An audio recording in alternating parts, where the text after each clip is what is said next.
hey Brad, you might want to get in your bed. Okay. Hey.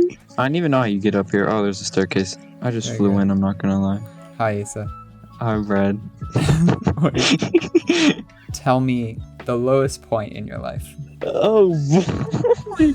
Oh boy. Oh, the sun is setting. How fitting. It was definitely a year and a half ago now. I was just dealing with a lot of stress from being in like leadership positions. Also, like a few months prior, I had hurt somebody who was really close to me. It sucked a lot, and I was like starting to finally like deal with it, and like the guilt was kind of like overflowing. Didn't have a good relationship with my parents at the time. I was also a point where I was really uber duper struggling with my DID, my dissociative identity disorder, and that wasn't fun. I was starting to dissociate more and more and go back into my protector. It wasn't healthy. I think I just got to a point where I was also starting to feel like kind of imposter syndrome with getting those big leadership positions and like doing well in them. I was like, this ain't me. Who is this man doing this stuff? And it like kind of sucked too, because I had a good support system at the time. Like I was in a relationship that was going really well, but it just like kind of felt like the guilt that I had from hurting the person who was really close with me overshadowed everything, and I like tried to distance and like separate myself from everybody and all of my friends. That like turned into me like ending the relationship because of that. I didn't want to hurt her.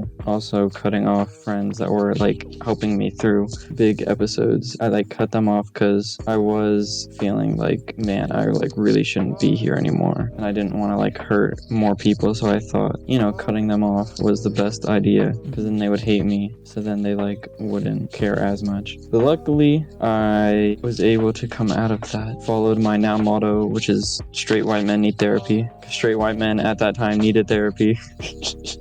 So I've been able to reconnect with those friends that were helping me. It's been very swag since then, and I've been able to figure a lot of stuff out, and I've honestly become such a better person, like a bigger appreciation towards life now. What would you say is like the biggest game changer you learned from therapy? So I would actually say that the therapy in itself didn't like help me too much. It just made me realize I had the power to help myself.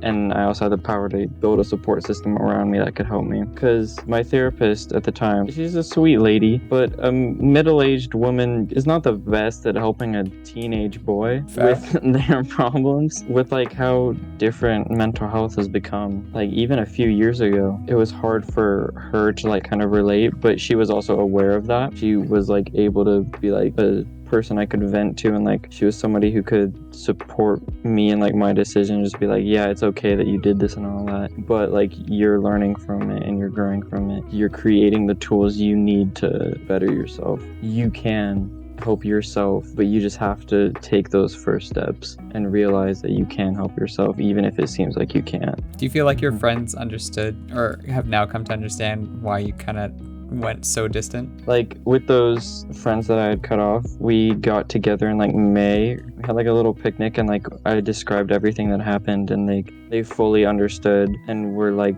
very glad that I had like talked to them about it and been open with communication. I guess that's one thing that I kind of learned in therapy, is that communication is so important. Everything you do. There's no point in just like being petty and not talking to somebody, trying to be like, oh, they don't respond, then I'm not going to respond too. Because like if you want to talk to the person, you like might as well talk to them. Why not? Like there's no point in not doing it. And if you're not receiving that same energy back, then there's no point in like wasting your time and trying to foster something that isn't there. But luckily my friends were very open as well, and were like, yeah, we definitely understand why you did this. We see the person you are now, and we wanted to help you become that person, but we realized that you needed to do that by yourself. And so I think that was super helpful to me. Knowing who you are and the goals that you've set out for yourself and what you want to do with your future and your career, how different is it now that since you've gone through what you have, do you think that's affected your future in a meaningful way? Yes, definitely. It like made me realize that I do not care about how much money I make whatsoever. I just want to do what I enjoy doing. Even though I haven't done it technically in a while, I've always enjoyed theater. So I just decided I might as well just do what I love to do and I'm passionate about. Because one thing I learned from that is like I need constant change in my life, which was like part of the hurting the person who was close to me. Because I was like needing change and I didn't realize it, and I got change in an unhealthy way that ended up hurting her. But realizing that I needed constant change, it like led me down to like deciding theater is a good job for that, because like you're constantly getting new jobs and like getting new gigs, playing new roles, moving around a lot too. I want to explore as much of the world as I can, living in not small town but not big 300,000 people, which like is big for like some areas, like your area kind of. That's because you live on an island, you little island boy. I do. Little island boy.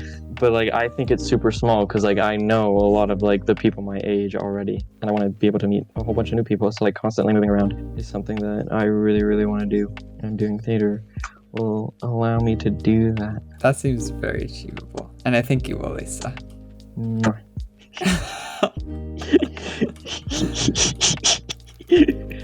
Thanks, Lisa, for opening up and sharing. You're welcome. You're welcome, Brad.